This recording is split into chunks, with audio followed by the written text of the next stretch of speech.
Welcome to Workforce Accessibility for All Ages, a webinar series brought to you by the Age-Friendly Greater Pittsburgh Workforce Group. This webinar series seeks to cover successes, challenges, and resources job seekers might experience or need in re-entering or re-engaging the workforce. This series is an effort to create an equitable as well as equal workforce in Allegheny County as well as the city of Pittsburgh. Okay, hello and welcome to the Workforce Accessibility for All webinar series season 2. My name is Monique Yost. I am one of the co-chairs of the Age-Friendly Greater Pittsburgh Workforce Group. My colleague, Dr. Charles Howell, and I will moderate today's episode where we discuss the employer experience in the workplace. At this time, I'd like to open the floor for panelist introductions. May each of you introduce yourselves and share your role and organization.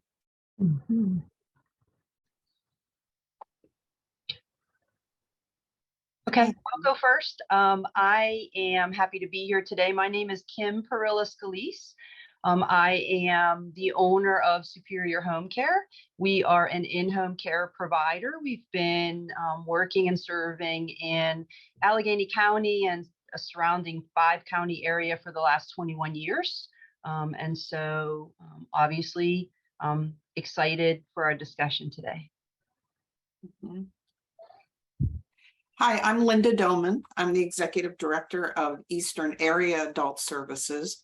We provide services in the community for older adults, and primarily in the eastern suburbs, and depending on which program we're talking about, some other areas of Allegheny County as well. We do senior center services, home delivered meals. We do in-home services within the AAA Options program. We do protective services and service coordination in senior housing. Our agency is a nonprofit and we are 35 years old. My name is Sean Fox. I am the Digital Skills Coordinator at Goodwill. So in my role, I oversee our computer training programs, but also all of our career service work. In addition, I get the opportunity to work across our divisions, which I think includes probably the most commonly known thing about Goodwill, which is our retail stores, but as well as a lot of our human service work as well, here in Southwestern Pennsylvania, as well as in North Central West Virginia. Fantastic. Thank you. This webinar series is brought to you by Age-Friendly Greater Pittsburgh, an organization that seeks to ensure equitable and inclusive living for all residents of the city of Pittsburgh and Allegheny County. Without further ado, let's jump right into conversation. Okay, what important protocols do you guys think job seekers should look for at employment sites?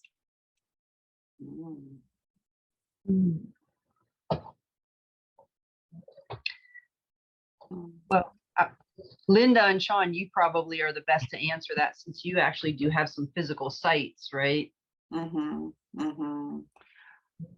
Well, I think as a job seeker is kind of looking at an employer, I think how the employer communicates with them is an important protocol to start with. And sort of how, kind of how organized they are and prepared to welcome a new employee to the workplace would be, some of the things I would think an employee would be looking for. Yeah, and I think to add to that, another really key component is how accessible is the information if they need to request accommodations or they need to get additional assistance. Is it something where they feel like they're going on a mad hunt, being able to figure out where something lives, or is that information provided up front in order to go and recognize the individuals may need that additional support as they're actually going through the process?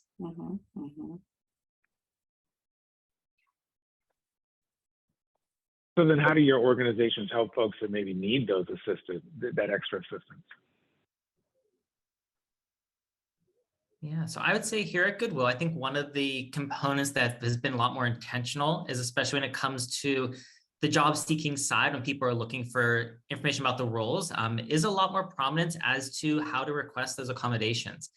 providing the phone numbers, providing the email addresses, Mhm. being able to go and make it so that it's right at the top of the page, it's immediately able to be found, and knowing that that is actually extremely valuable.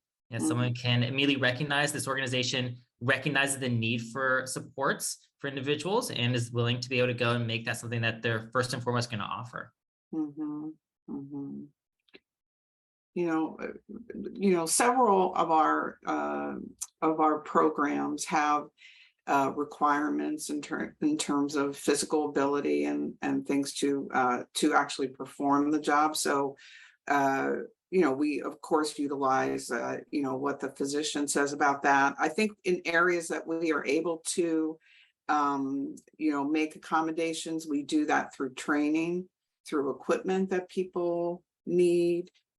Is how we're able to do that within some of the guidelines that we have for some of our programs. Thank you. Shifting gears just a little, how has COVID changed the job seeker transitioning or the urgency from what you saw or you have seen previous before pandemic, before shutdown? Kind of what are some changes that you guys have noticed when it comes to urgency and engaging job seekers? I'll add an interesting observation, and I was thinking about this morning before this call. I really do think that we, as those of us interested in workforce development and companies trying to hire people, I think there's been a pretty dramatic shift in what people seeking to work think of as their ideal job or a job worth having. And in reality, the jobs that are available, the jobs that businesses like us have to offer. And so I do think we should have some conversation around that disconnect, because you have people seeking jobs that may not truly be viable just in our society right now. And then you have lots of companies that are truly struggling to find workers so that there's a fit. And I mean, that is a real societal problem for us, from my point of view right now, because you've got disillusioned workers, kind of looking for something that might not really truly exist. And then you've got lots of companies like ours who can't find workers who want the jobs they have to offer. So I don't know what the answer to that is. I'd be interested to see what Linda or Sean might have to offer to that. Yeah, I think we have noticed a couple of really unique experiences happen as a result of the pandemic. So especially our work oftentimes being both in retail, but also in human services. So one trend we tend to notice, especially when it comes to retail, is the fact that, some priorities when it comes to what people are seeking from employment has really shifted. So for example, at Goodwill, we've had to, we've gone through the process of increasing a lot of our starting salaries, a lot of our starting pays, because we know that that is of value for individuals. In addition to that, I think there's also the other components that some of the workers are looking for. So for example, a lot more efforts put into DEI initiatives, knowing the fact that that has become really critical to the job search for some individuals, is finding a place, like Kim was saying, where they want to have that experience of this sort of amazing, perfect job fit, and knowing that part of the culture is going to make an impact on that. And so we've seen that, but then I also would say we also still face that challenge when it comes to the human services side. Being nonprofits, those tend to be very hard roles to fill, because a lot of our determination of funding determines our salaries, determines what we're able to accomplish. And so knowing that, the reality is if you want to help somebody, it may mean that you're not achieving that salary you kind of envisioned as you're going through training or through schooling. And so it seems, that sort of opens the door to kind of reality-based conversations, right? Because, we as service providers also hear a lot that folks want to work from home. They want the option of hybrid work and all those sort of things.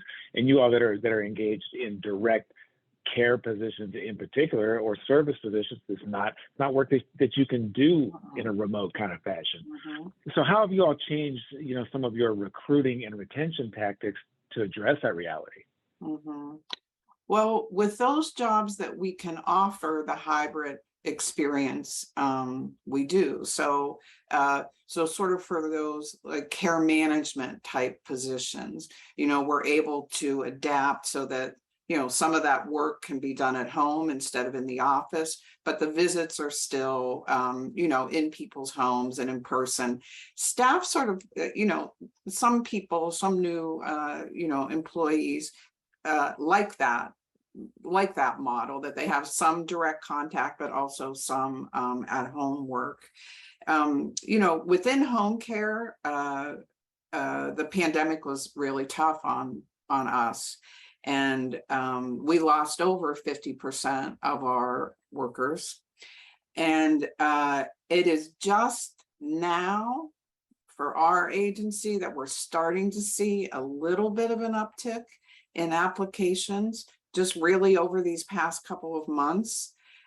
But we'll have to see how that goes, and if the applicants turn into employees, and just, you know, just how all of that works.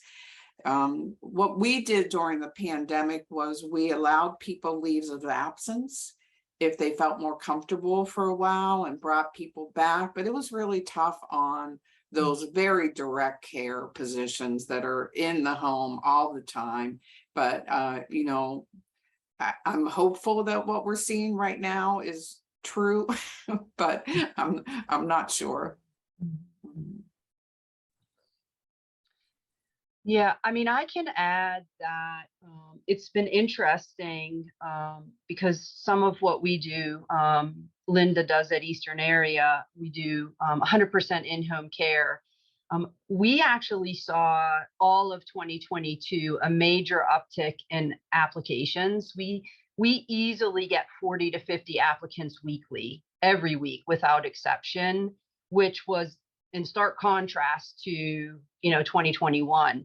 What we find is, and so at the start, it's like, do we need to change our recruiting? We're getting plenty of applicants. So what we're doing seemingly is working. Where we find a real veer to the left of things is they don't follow through. Yeah. So we get lots of people applying. Yeah. We even get, I would say, you know, you get 50 applicants.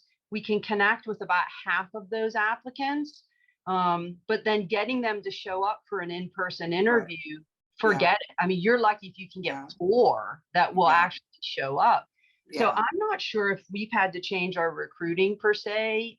We get enough applicants. We're starting to say, do we need to look in other places for a different type of person? And I don't know what Linda and Sean feel. Sean, if your experience has been the same at Goodwill. Yeah. Definitely. We've seen that trend, especially when it comes to, in my own role, hiring my own staff. That same sort of challenge where I may have a list of 15 applicants, and suddenly that starts becoming a much smaller pool. Or even we've offered positions to individuals and we never hear back from them. There's not the next step. And Kim is correct. Like, we've had the applicants.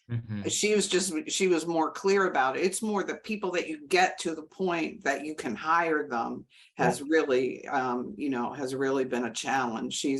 I appreciate that clarification, Kim.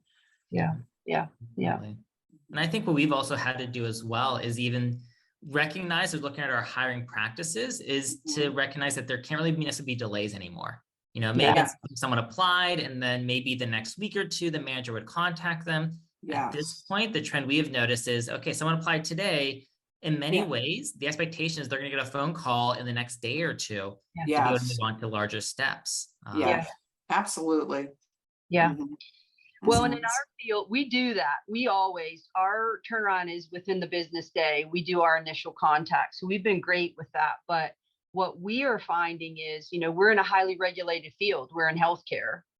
And so we're not like McDonald's. Like, you can't apply today, do an interview, and you're working tomorrow. It just doesn't work that way. There are screening processes. You have to get clearances. You have to have a physical. You have to have a TB.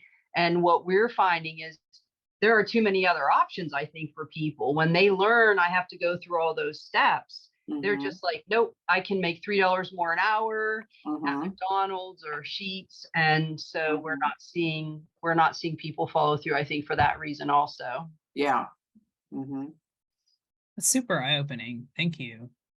very unique perspectives. It's interesting, between Kim and Linda that there's overlap there, but you're still seeing, your own unique challenges. So that's super informative. Sean, I know you mentioned, I want to say a few minutes back, the technical and digital piece that is now kind of regular and has been normalized because of COVID. As employers, how are you supporting employees who have a technical or digital deficiency or challenge? Yeah.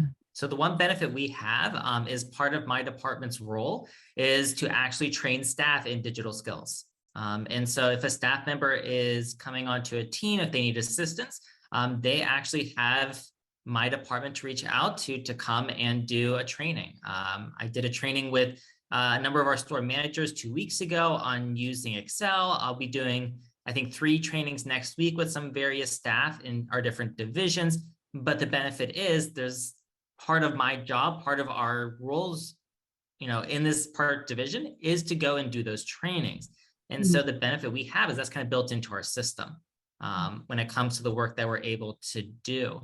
And so that has been of extremely big value, especially when it comes to individuals who maybe have some of those transferable skills. They have the management skills, they have the customer service skills, but to be effective in these new roles that require you to be able to use significant amount of technology, you have to have that other piece to accompany it, or even just move to a new role. If you want to be able to have advancement, to know that the expectation is you're coming in with this skill set. And we've even heard that conversation we've had with some of our own employer partners, where they kind of say, we expect someone coming into these roles to already be able to do X, Y, and Z. Yeah. Yeah, and I'll offer one shift we saw with COVID, which is very interesting, is pre-COVID, all of our training was in person, or most of it was in person. We would do quarterly trainings, and staff would come to our facility. We would train in our facility, and we would just it was a full day. It was an 8-hour day. They got all their training in. It was great for networking. And then COVID happened. And I mean, really almost an across the board shift to now all training is virtual, lots of fabulous systems. It opened up the ability to have much broader training. Tracking of training is easier and all that great stuff. But for people who are not comfortable getting online, getting into an app, downloading it on their phone, all of that good stuff, it has been challenging. And even in our field, in the state of Pennsylvania, we standardize how we document time and attendance. It's now electronic. So you have to have an app on your phone. A lot of clients don't have phones. They have cell phones. They don't want you using their phone. So we work with our employees one-on-one who have challenges. We found that that's the best way to do it. So we tailor that to them. We have people on our team that will work with them, work through struggles or challenges. And sometimes those people do have to come into the office and do their work here in the office. Not everyone has a computer. Not everyone has a tablet. And so we try to accommodate our staff as much as possible with that. And I think one other thing we've noticed as well is even leading up to and through the hiring process, some of the technologies that are causing the big challenges. So in particular, one thing I always think about is a client we actually had a number of months ago. They had to do what we consider to be an asynchronous interview. They had to record themselves going through and answering questions. And the client inadvertently disqualified themselves because they kept closing out of the actual program because they needed more time to think about the questions. And it became very stressful for them. And eventually, we were able to intervene when it comes to working with supporting them. But the thing we always then step back and think about is then, what about those job seekers who don't have the advocates there to help them be able to navigate those next steps?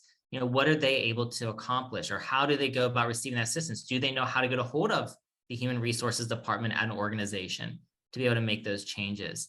And so that's something where even for us, we've noticed that some candidates don't even make it into the workforce because these other barriers are actually stopping that before they get the chance to learn the skills from an employer.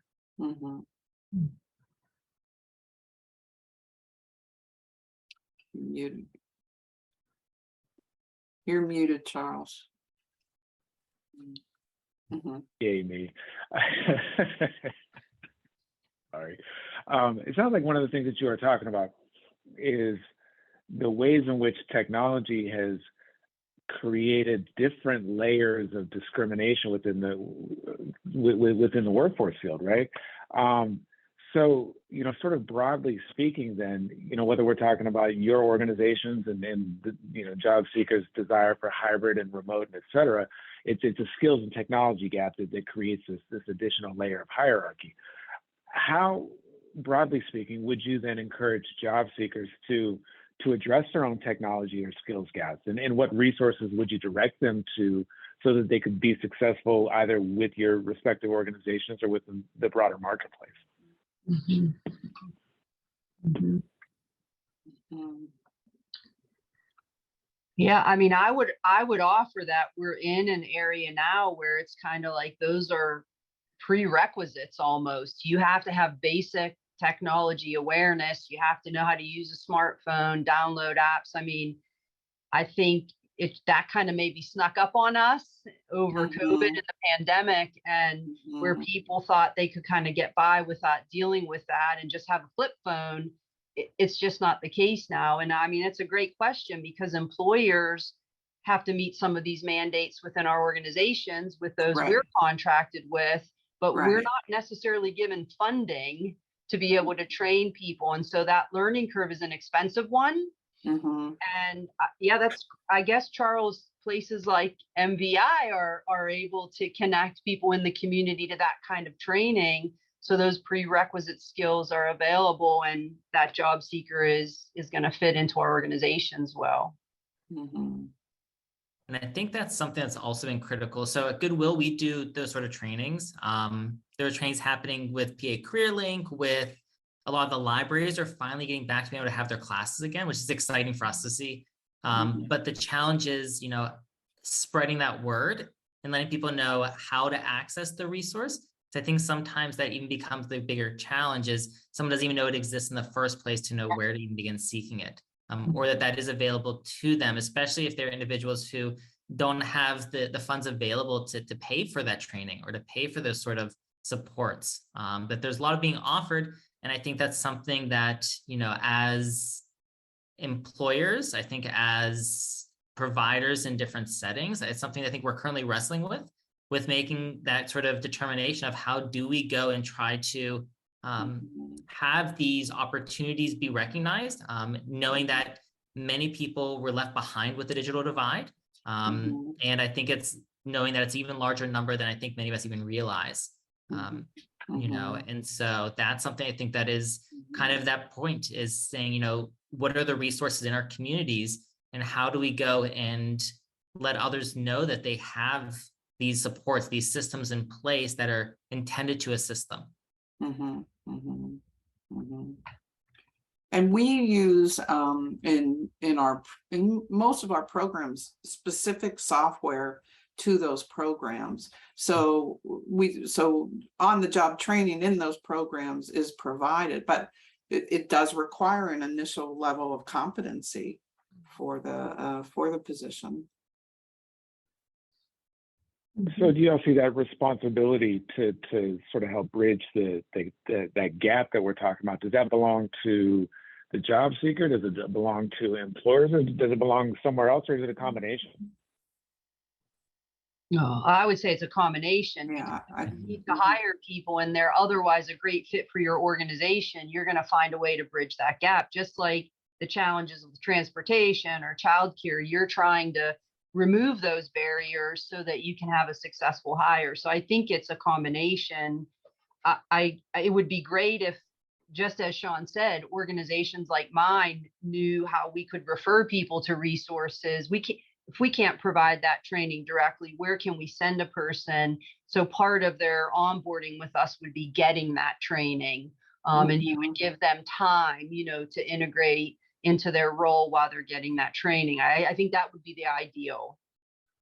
And I think looking at even the trend right now in the workforce, we have a lot of workers returning to the workforce who are having to change careers, and especially change with maybe had been a previous career where there wasn't a technical need, and knowing the fact that these individuals, though, they have years and decades of experience. They have years and decades of knowledge that has great value, but knowing the fact that there's just this one component that they need support with, and many of them are willing to go and receive that assistance and support. They are excited about being able to go and get that help, being able to navigate the new set of the landscape for their employment.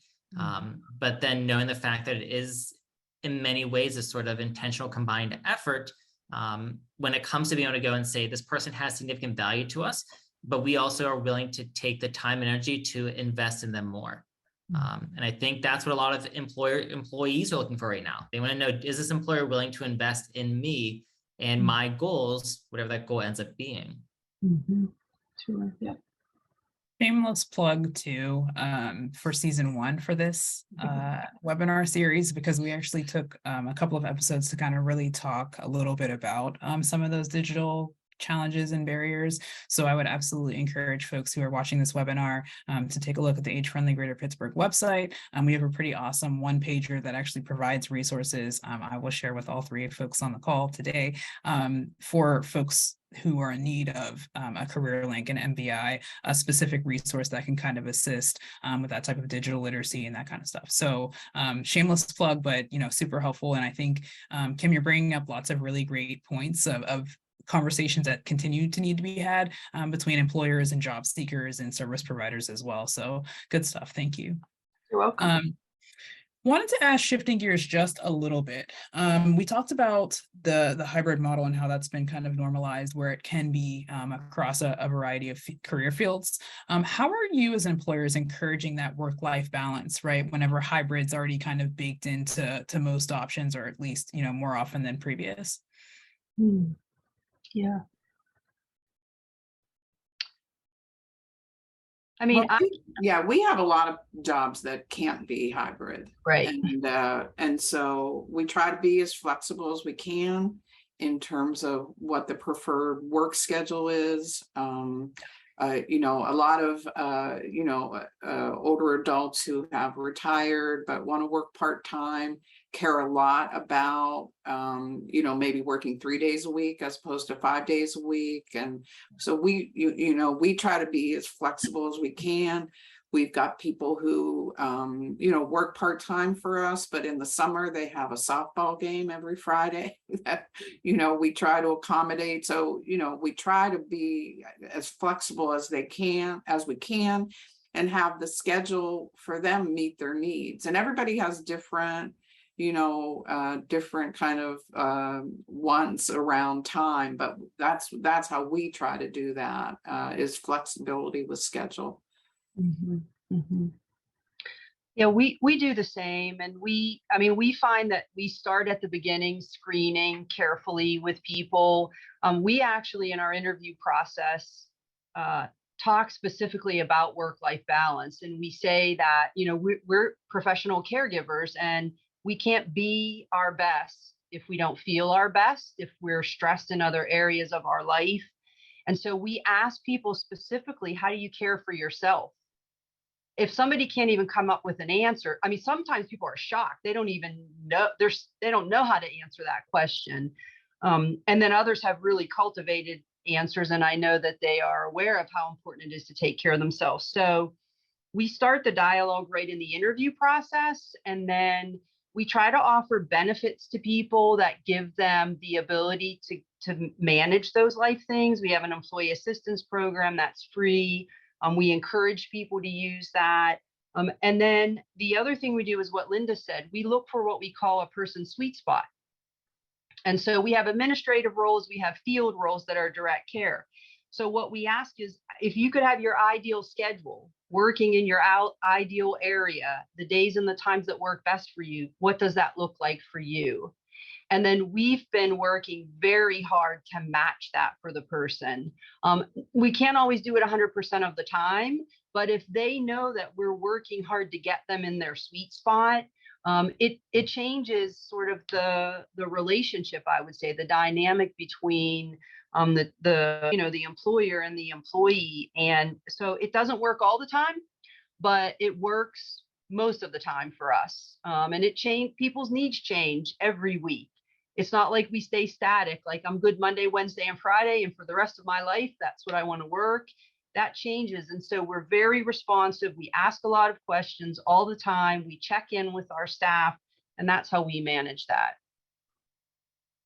I think one thing to add as well, and it was something that one of our regional managers did at a training recently for a set of our stores, was having that sort of conversational work-life balance.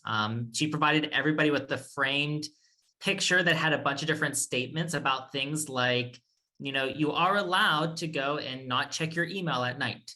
It is okay to take PTO. And I think that helps set that standard of saying, we value enough to let you know, okay, when you're not at your store's still going to be okay.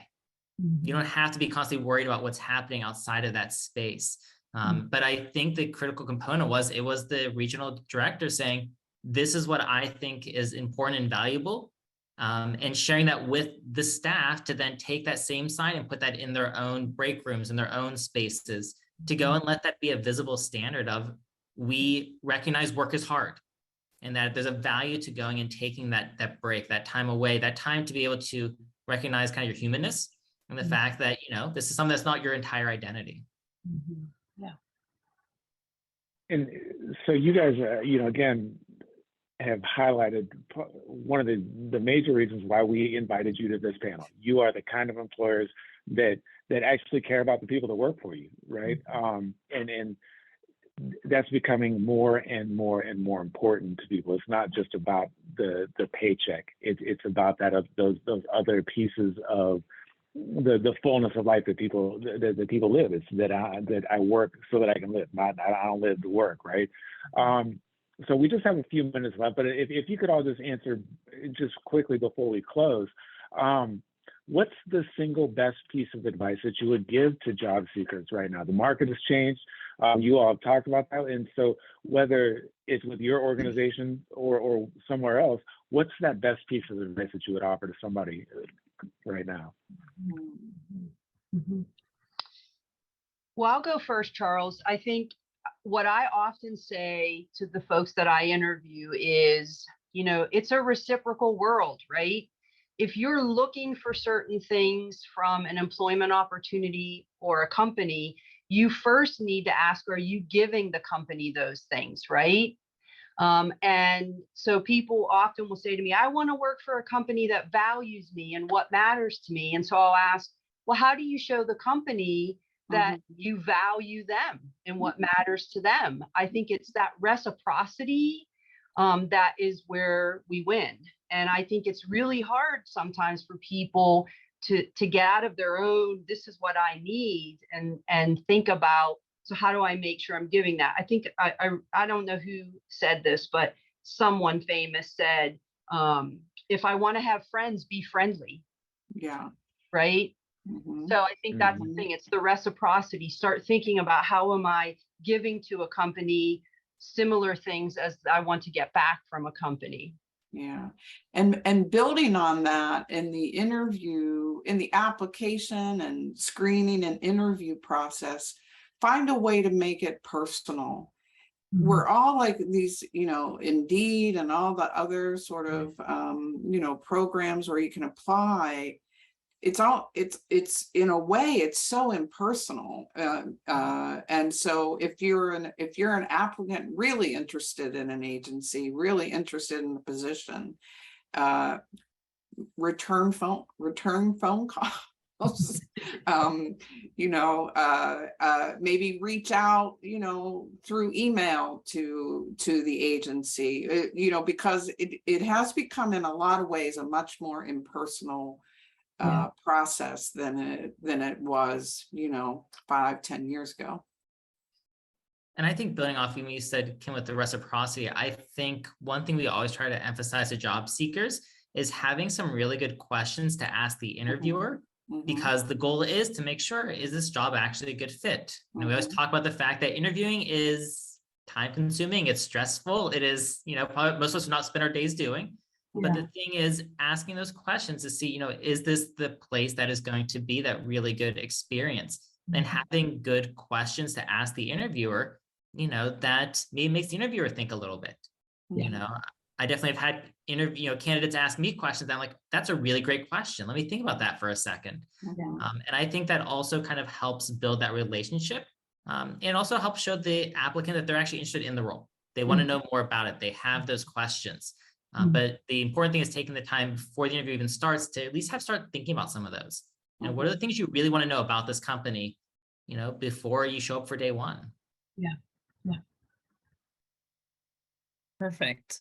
Well said. I think, Sean, that was a great wrap up. We would like to take time to thank Linda, Kim, and Sean for your incredible expertise and your valued perspective. We are super, super thankful and looking forward to kind of sharing this with our community. Please feel free, as you engage the Age Friendly Greater Pittsburgh website, to check out the actual Greater Pittsburgh YouTube channel, where you will find this episode and others. So thank you again to our panelists. We really appreciate your time. Thank you. Thank you. Special thanks to the following organizations for their contributions to the webinar. There will be a one-pager including tips for all ages relating to the content that you have seen and heard during this webinar series. Please feel free to reach out to any of these organizations for more information. This webinar series is brought to you by Age Friendly Greater Pittsburgh, an organization that seeks to ensure equitable and inclusive living for residents of the city of Pittsburgh and Allegheny County.